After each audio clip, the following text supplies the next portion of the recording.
Good morning. Continuing in Meshivas Nefesh. And here we have a piece where Nachman tells us, Kiyesh kama b'chinas b'Yetzer Hara, v'rov ha'olam, ha'Yetzer Hara shelahem hu namuch u'megusha ma'od. So it says that at the end of the day, a person looks at the Yetzer Hara, and for most people, look at the Yetzer Hara, and tachlis is nothing there. Meaning,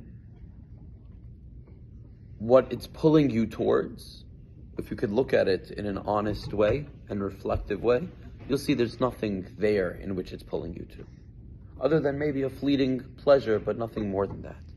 So much so that in Sikh Saran, it's taught that the Yetzer Hara is like someone who runs through a marketplace with his hand closed, and he's running through a marketplace, and he's saying, look what's in my hand, look what's in my hand. And everybody's gathering around him to see, look what's in my hand. Right? There's a crowd of people surrounding this guy running, look what's in my hand. Then as he shows up, he opens his hand, and guess what? Empty. There's nothing there. He says, that's the Yetzer Hara.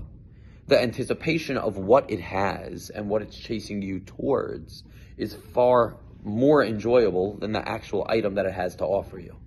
That's what Rav Nachman is saying here, is that the look what I have, at the end of the day, there's nothing there, nothing real. Right? Look at Koheles, you look at Shlomo Melech. He says, at the end of the day, there's nothing there. What does it mean there's nothing there? Within the world of just physical pleasures, for the sake of physical pleasures, that's the mashal he's giving of, at the end of the day, it's just running around, and there's nothing there. But, it says that one who has refined himself, and this goes on to the piece we said yesterday, where one who refines himself, the Yetzer Hara also refines itself.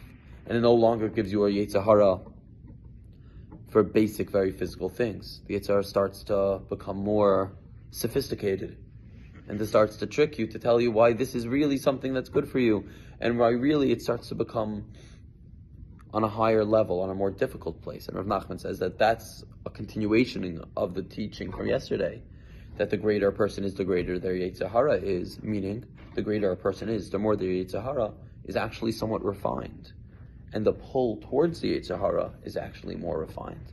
And therefore, our avodah is to look at a Yetzer Hara and say, you're that guy that's running through the marketplace, look at my hand, look what's in my hand, there's nothing there. It's like people just form a line in a busy place. People are just going to get online. Why are they getting online? They don't know. Why they see other people online? It must be something good. Then they get there and they realize there's nothing there. So everybody just waited online for nothing. But at the same time, Nachman says, the Yetzer Hara, Gemara refers to it as an old fool. What does it mean, an old fool? Is that ultimately there's nothing there for you. But an old fool, he knows a few tricks. He knows how to do a few tricks. And those few tricks are that as you refine and elevate yourself, it also comes at you from a different angle. That's in the Parsha, Miyad Achi, Miyad Esav, for my brother Esav, is that the Esav, the Yetzer Hara, can manifest itself as Achi, as my brother. And we have to be aware and self-aware.